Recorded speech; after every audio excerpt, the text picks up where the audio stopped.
G'day guys, Kuita, kia ora. My name is Wildkard. Of course, each and every one of you probably had a good time on the weekend. If you're not Australian, I had a terrible time for the 4th of July. It's bad enough that the Socceroos lost. The Wallabies had to lose at home to some just absolute dreadful capitulation.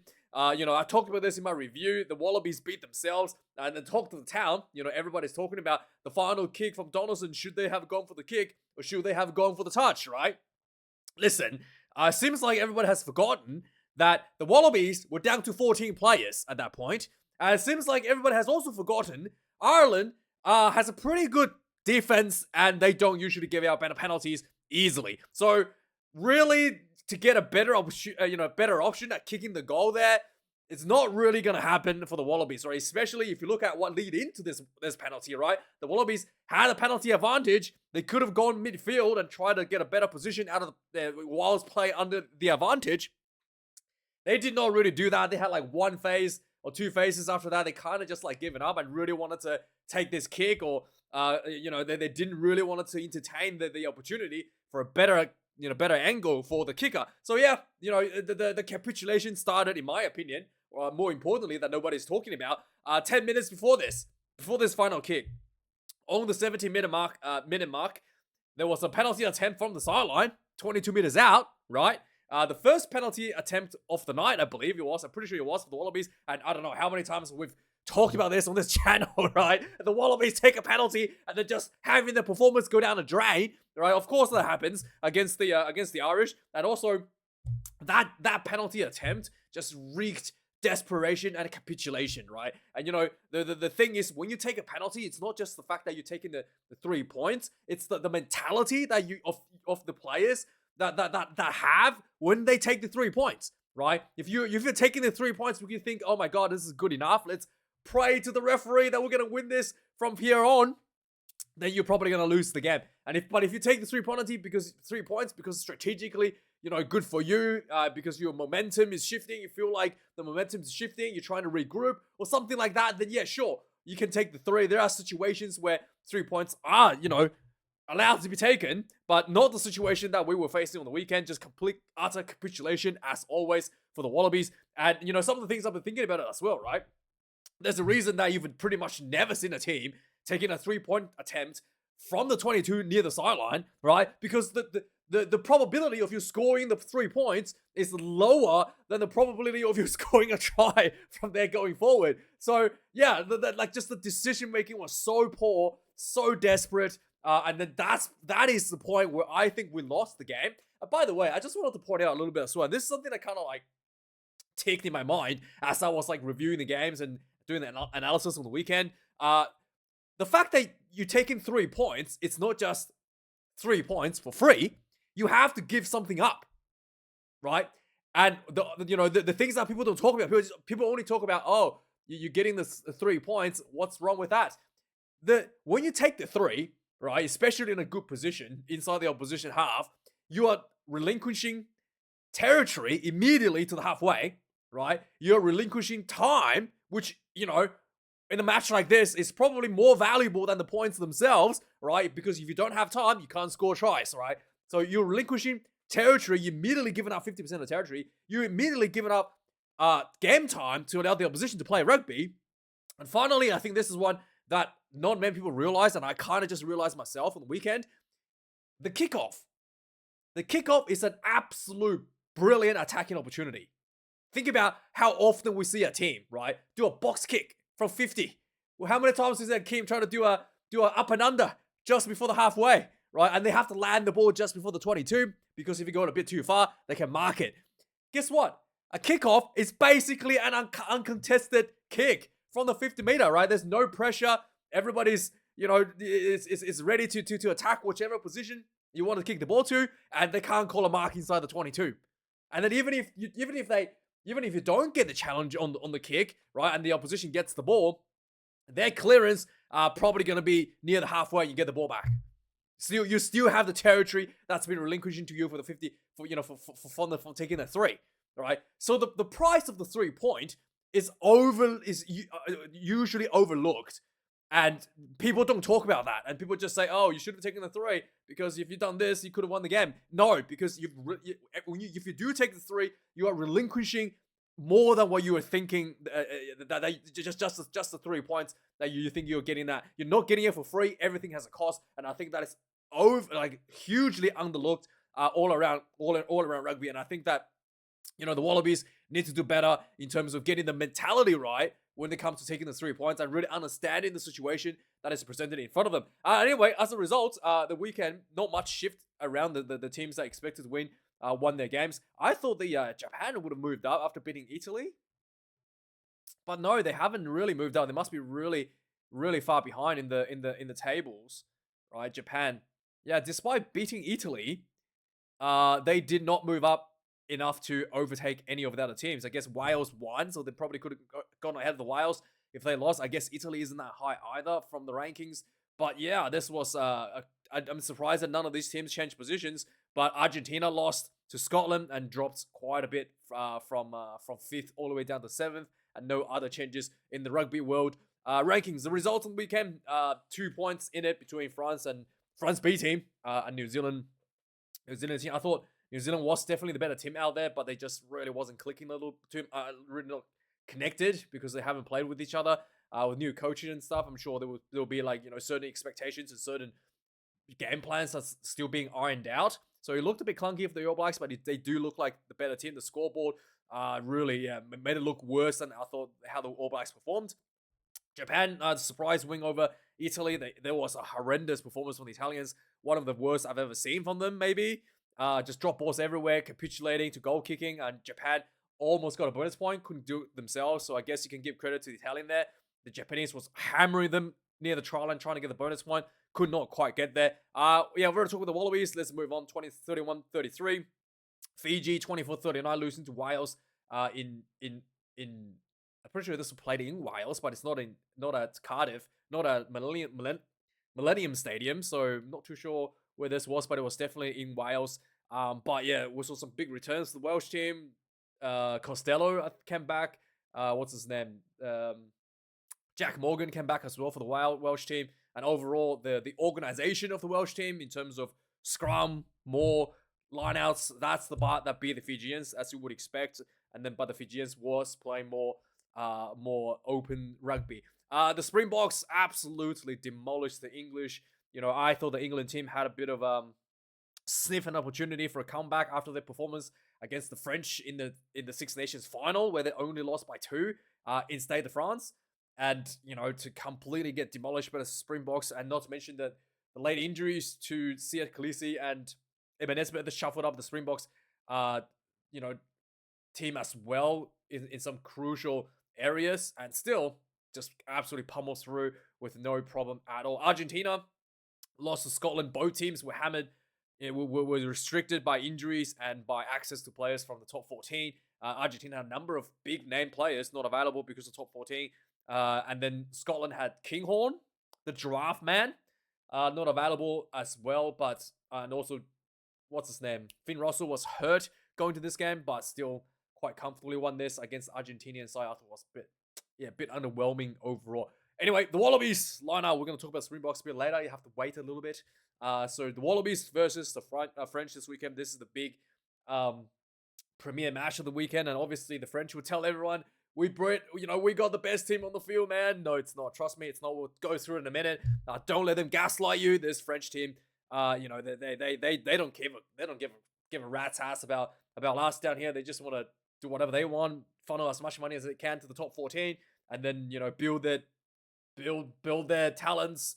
Whilst our fans pays to watch it, right? It is really disrespectful, but the top 14 billionaires will reap the benefits. So for the Wallabies, the men that'll be representing, a number of changes has come up for the Wallabies, obviously injuries as well. Carter Gordon hurt his leg, had a leg problem, and then what's his name?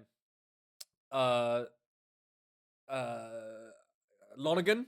I think it's HIA problem as well. So a couple forced changes there for the Wallabies. So coming in at number 1, we've got Angus Bell, played number 1 last week, outstanding on the weekend in the scrum and in a running rugby as well. Josh Naser coming on 2, did a great job there in lineouts. Nothing was crazily botched. Alatoa absolutely dominated scrummaging. Absolutely dominated scrummaging. I do think that we have an edge over the French scrummaging here as well. The French scrum was just, yeah, I don't think they were that solid against the All Blacks. And they, again, they're some of the, in my opinion, some of the top players are not playing, for whatever reason, whatever excuses they're going to give to you. We'll talk about it in a minute. Number 4, George Kanan. He's coming back. He got sent off, I think, on the weekend. Was this no? Was the other guy sent off? But yeah, there was. He's back at number 4. Jeremy Williams, number 5. Rob Valentini, number 6, back. Number 7, Fraser McRoy, unchanged. Harry Wilson, number 8, unchanged. For the backs, for the loose 3. Wait, Lonergan's not hurt. I thought he got a HIA. So who's the other guy that was taken off? So who was it that? Anyway, so Declan Meredith is caught up to number 10 for Carter Gordon. Oh yeah, no, they didn't. I don't think there was an injury, but Donaldson is not part of the team because I don't know, probably his punishment for missing his goal kick or something. But yeah, anyway, Meredith is caught in at number 10. So who's gonna be the goal kicker? Oh, Ryan Lonergan. So Ryan Lonergan will be the goal kicker, as they do at the Brumbies. So, sorry. For some reason, I keep thinking that he's injured. So Ryan Lonergan is here at number 9. He will be the goal kicker. Meredith comes in number 10. We've got Dylan Peach. Just absolutely outstanding on the weekend. Dominated the area again, number 11. Leighton Kitiak coming at 12. He was great again on the weekend as well. Sorley was showed a few tricks on the weekend. One thing I did notice, the pop off the ground was pretty poor. And, my speculation is that in rugby league, you don't really do that. You're right, you don't pump the ball off the ground. Your coach would just literally smack you in the head if you try to do that. So maybe that's the reason a couple of pops off the ground was just literally going nowhere. But that's something you're going to be working on. Number 14, Max Jorgensen, unchanged. And number 15, this is the second change for the Wallabies. Jock Campbell is dropped for Tom Wright coming in at number 15. So Meredith has been pretty good for the Brumbies. I got to be fair with that. I do think that we'll have to see how he goes. I do think that his season was really good at the beginning and then kind of trailed off towards the end of the season. We'll see, if he's going to bring the level of rugby that he played earlier in the season into this game. So we've got some changes in the back line. We've got changes in the reserves for the Wallabies, especially in the back line. So coming in at 1, Brendan Panga Amosa, not changed. James Slipper, unchanged. Tanela, Tupo time. Comes in number at the tight head reserve. Lockie Shaw, I think, wasn't Lockie Shaw that got yellow carded? Comes in number 19. Champion de Cripney comes number 20. Ahead of, who's the guy that got replaced here? Ahead of Tom Hooper. Oh yeah, Tom Hooper is the other injury. So not, yeah, I got that confused. Tom Hooper is the other injury, not Ryan Lonergan. So Tom Hooper is replaced by Champion de Cripney here at number 20. Tate McDermott stays number 21. Jock Campbell replaces Donaldson at 22. And the Filippo Delgunus comes in number 23, replacing Tom Wright, who moved up to start and who's replaced Jock Campbell. So yeah, I do think it's just so bizarre that Donaldson missed the goal, 2 goals, I guess, and it's not his decision. And he's just completely dropped out of the team. And then now, like, what's gonna happen if Lonergan gets hurt, gets another knock? Who's gonna kick goals? Meredith is like 50-50 there. Yeah, and you don't have anyone on the bench to kick at all. Yeah, I'm not sure what's going on here with the setup here. But anyway, so with the French team against, they will tell you it's a great team. Coming in at number 1 already, a debutant. I don't know who this guy is. Oh yeah, I know this guy. Alo Emeli. He's an 18-year-old Aussie. Yeah, his family moved to France. He's a Samoan heritage Australian-born player who went to France, and he's 18. So there it is. Peter Malvaka, he's a veteran now. He's been very outstanding for French for a long time. Demba Bamba, who's also been in and out of the French team, comes in number 3. Florian Verhaeghe, this guy. Let me tell you, there's a few players that could be here as ahead of him, in my opinion. But yeah, it is what it is. I thought Flamont from Toulouse, not in the team, should be here, I think, at potentially ahead of number 4. So 3 caps. Again, people will tell you he's the because he played in Montpellier, who finished second in the ladder. He deserved it, but I thought the he could be on the bench and Flamand could be starting, the more experienced player, or having Flamand on the bench. Flamand is not available, not here at all, right? So whatever you say, there could be a better setup here, either in the starting position or on the bench, right? Emmanuel Miafal has been great for the French. That's a quarter. That's actually an addition to the team, which is a slight boost. There's another guy, Lenny Nukchi, 6 caps from Montpellier. Again, they finished second in the ladder, but I'm pretty sure Francois Cross is the better 6 who played for Toulouse, and that with the team that actually won, right? So the team that actually won is not here, and the team that lost gets a shot, and you telling me this is your best player? Come on, man. And number 7, Oscar Giroud. Sure, I think there's some injuries to some of the other 7s. Okay, and he's been around in the French for a little bit. That's fine. Number 8, Marco Gazzotti, and that's a Begler guy. Again, 2 caps. Begler didn't even make it in the top finals. They did win the European Championships, and you could say there's injuries and whatnot, but again, I doubt this is the best setup for the number 8 there. Maxime Lucu, obviously Dupont, leg injury, comes in again. Romain Ntamak, this is a call out from Toulouse. He was at the final, and then he's been called into number 10, so that is a boost for them. This guy, Gardner Enkanen, another debutant at number 11. Obviously Pennell had a bit of injury, so the someone has to be replaced at the winger. Again, I feel like I don't know this guy. I feel like there's other options that are in a Toulouse team. Teddy Thomas, or is his name? No, is it Teddy Thomas? I feel like there's a few guys that could be in number 11 ahead of this debutant again. So, but anyway, Uriah Moefana, he's pretty good. He's actually really, really good for the French team. Fabien, again, this is another guy. Not too sure if he's the best option. Pretty sure there's a guy called Brassy who plays for Toulouse, who's the starting number 13 for Toulouse, who won the top 14 and not here. But people say he's going to be really good, really talented. Again, I know he's talented, but is he the best option?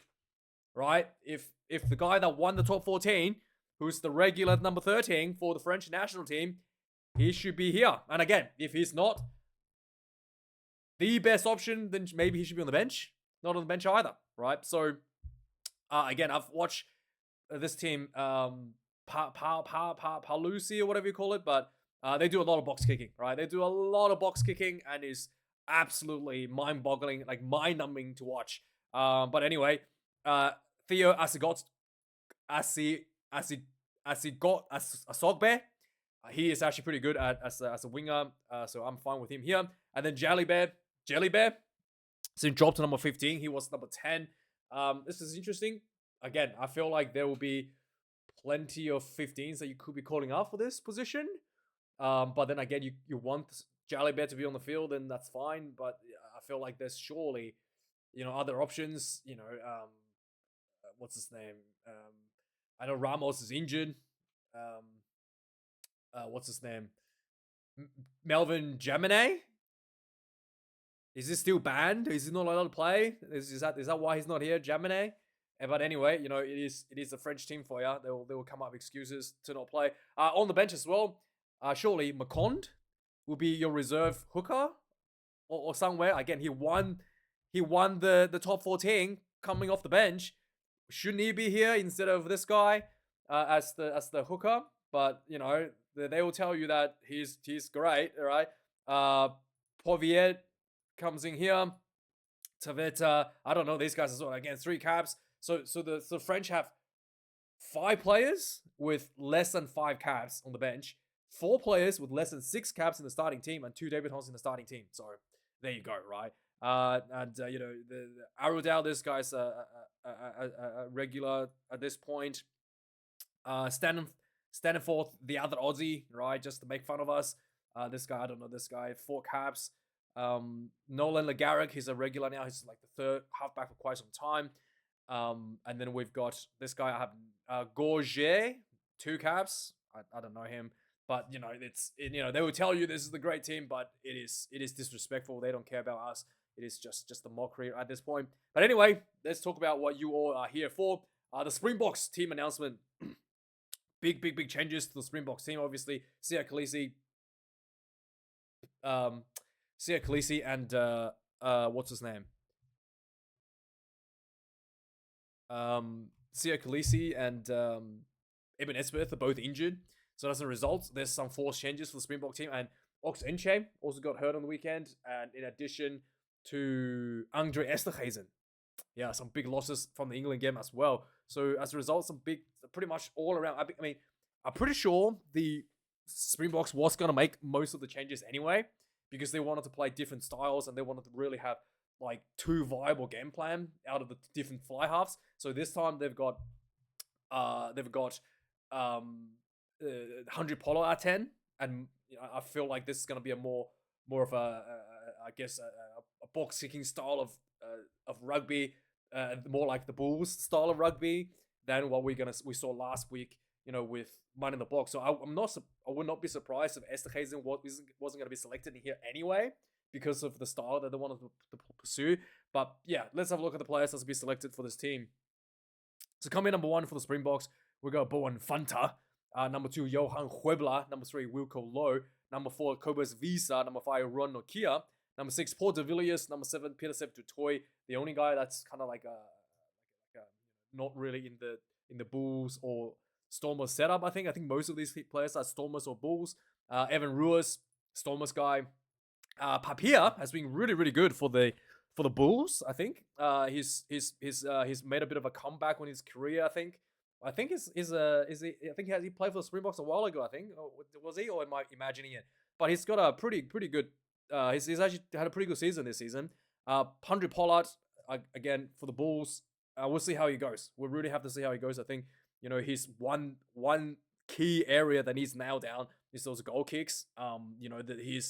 That's his specialty, and that's what the Springboks rely him upon. And some of the goal kicks I saw in the URC final, semi-final wasn't good enough. Like really wasn't good enough, and he needs to pick that up. Kaina Moody comes in number 11 instead of center, so that's interesting.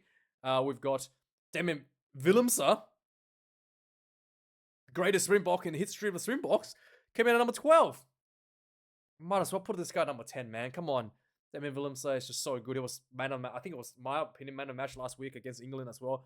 He's just so good. Like, he's still getting better, and he's already won 2 World Cup. What else do you need to say? The best Springbok in history of the Springboks. Jesse Kriel comes to number 13. Edville van der Merwe comes to number 14. And Apalele Fassi comes to number 15, who's quite a bit of speed out here with Moody, Fassi, and Merwe. And this is a very interesting setup for the Springboks. In the replacements, we've got Jan Hendrik Vessels, Nthuku Muchu, the prop that's been absolutely pummeling people through for tries, is coming off the bench as the bomb squad. Zach Bothan comes to number 18. Ben Jackson Dixon comes to 19. Vincent Chituka comes to number 20. Elric Lowe, number 21. Grant Williams, number 22. And Quan Horn, not Asian, unfortunately, comes in number 23. So it is a 6-2 on the bench. And it does look like the Springbok has loaded up for some sort of kicking game with the speed that they've got out here. Merwe, Fassi, Moody. Even Jesse Kriel is pretty fast. And Willems at 12 is also another guy really good on the high ball. So I'm not going to be surprised if there's some crazy amount of kicking game, and maybe try to pressure with the 4-pack from lineouts against the Scotland. So this will be interesting to see how he fares up, right? The injury, we're going to talk about this. Scotland team, Finn Russell returns. Let's quickly go through them. So let's start with forwards. Pierre Schoeman comes in number 1. Ewan Ashman number 2. Xander Ferguson number 3. Gregor Brown number 4. Scott Cummins number 5. Matt Ferguson number 6. Roy Dodge number 7. Jack Dempsey comes in at number 8. On back line, we're going to start from here. Number 9, we've got Ben White. Number 10, Finn Russell returns. Jamie Dobby number 11. Simone Tuipulotu, who was absolutely monstering through the Argentinians last week, comes in at number 12. Rory Hutchinson, number 13. Kyle Stain, number 14. Kyle Rove was also incredible good against Argentina, comes in number 15. Replacement, we've got Gregor Hildeston,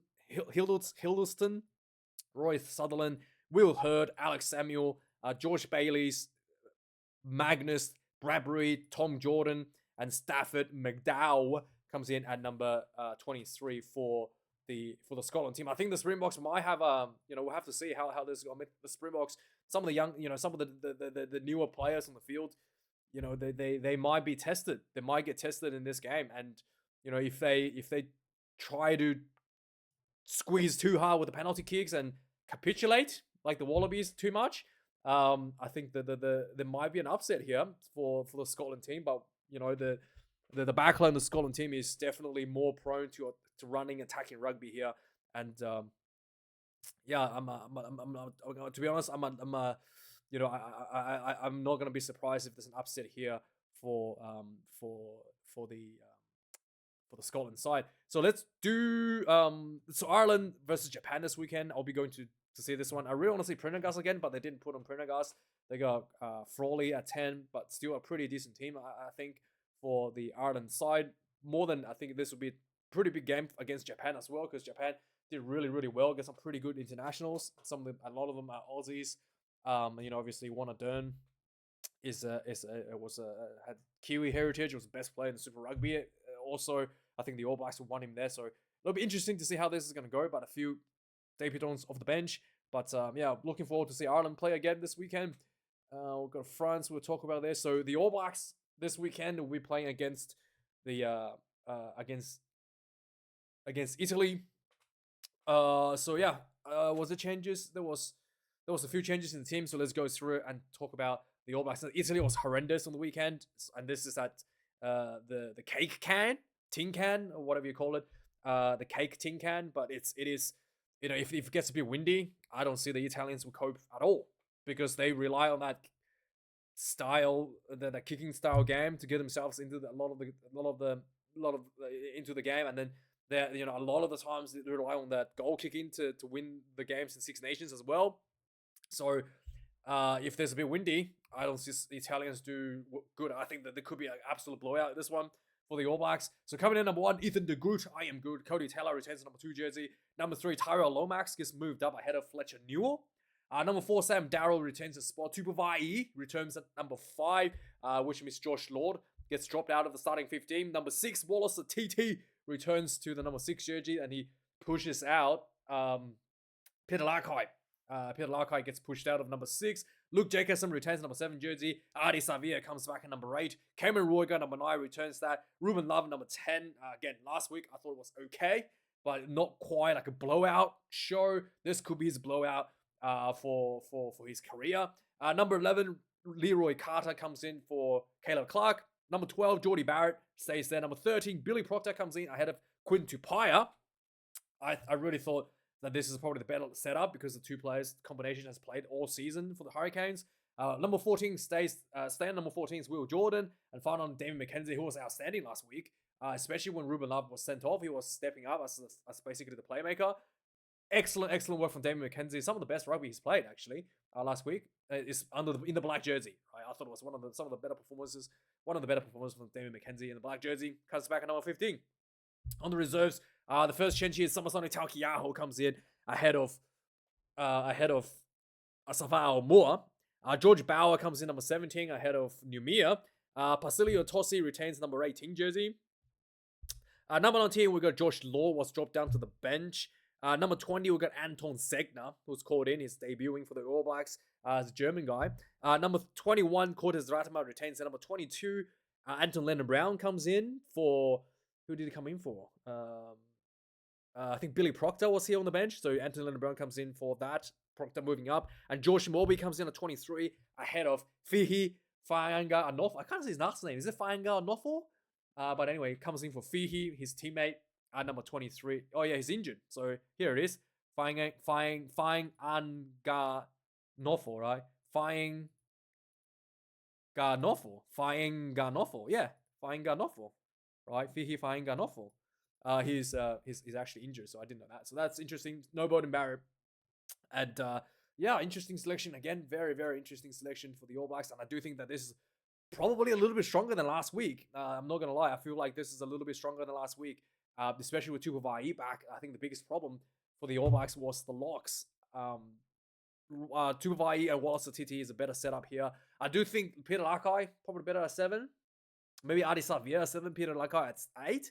But again, we'll see. A lot of you guys were quite impressed with Luke Jacobson, which is fine. I'm always I don't have anything against the guy. I'm always happy to see players improve. And this will be another week for him to prove himself to me that he indeed has. I definitely think he's got better, but I think that he could definitely take a little bit more forward as well. 6-2 on the bench for the Italians. You can go have a look at it yourself if you want. Anyway, some other bit of news. Harry Johnson Holmes has left the Western Force to go play for Harlequins next year. Tom Hooper has resigned with the Rugby Australia to the Reds. Of course, he's not going back to the Brumbies. I don't blame him. But he's not going to be going back till 2029. So he's still got 2 more years left in England, and then he'll be back to play for the Reds. So that's really, really good. Really glad to see him back. We've got Peyton Spencer re-signed with the Blues, the son of King Carlos Spencer, for 3 more years. We've got Conrad Smith has been added to a high performance team for the All Blacks, and then finally this is another thing. The bunker, they're changing like the bunker. They're basically, I think I've talked about this. So they're basically talking about, they're currently already using this, the TMO hub. Basically, it's like the bunker at the Rugby World Cup where all the TMO is completely moved off-site to a different location. I think it's England or somewhere.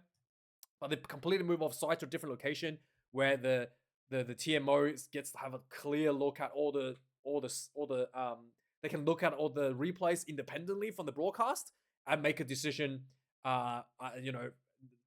Make a decision to the referee, shoot something they see, coming up. So it's no longer like the case where the broadcaster has to show something for the TMO to see it. Now they have the access to all the footage in a remote bunker, right? High-speed internet. And that's the way they're going to go on about it. And they were talking about potentially deploying this to all of rugby, and currently using here at Nations Championship. But they're looking at just deploying it for the rest of the tournaments. But anyway, that's the news for this week. Let me know your thoughts. Fijian team, I think there was a couple injuries. Rajandra was injured. There was a couple injuries in Fijian team. But on the Fijian, a bit of news from Fijian side as well. So apparently there was a dispute for payment. So the players want a bit more pay. And then before the match against Wales, maybe that had affected their performance. But the Fijian Union has come in and said that issue was resolved. So no problem there anymore. But yeah, anyway, you guys can have a look up their lineup if you want. I'm gonna call it here. Thanks for watching, guys. Like, comment, subscribe, and I'll see you guys next time. Cheers.